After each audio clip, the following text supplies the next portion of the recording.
We're going to show you another exercise called side splits, which is done standing. So you can see how we're relating movement to posture. This is very, very functional activity or exercise, Pilates exercise, because it's really getting you to feel how you're standing upright, okay, which we do all the time.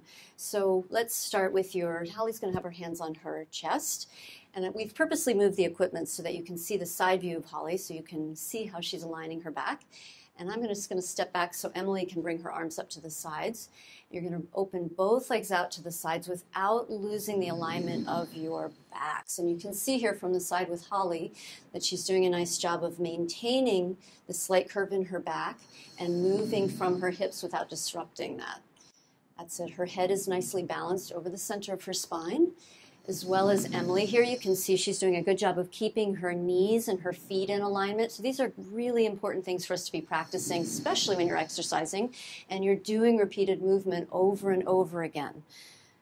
Nice, guys. Good. One more time. That's it. Make sure you maintain those ribs.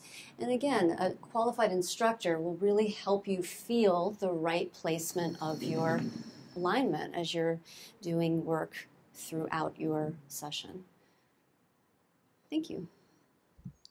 We're going to now show you a variation on side splits called Carriage Leg Pressing, which is a little bit more challenging. So go ahead and bend both knees. A little bit harder to maintain the spinal alignment when the knees bend. Holly, can you just show what might happen typically when somebody bends their knees? They might start to overextend their lumbar spine and pitch their body forward.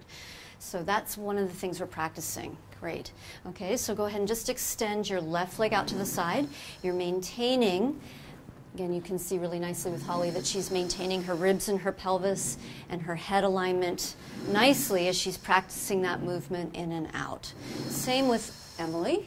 Great. That's it. And still paying attention to your shoulder placement.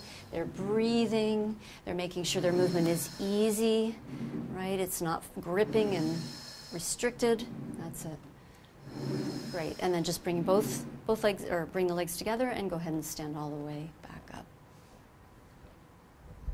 So now we're going to show you a much more challenging exercise called Crust Touch, in which you're actually going out into a side split and rotating and maintaining the position of the carriage. This is a lot more challenging. It requires a lot more hamstring length, among other things. So let's try this.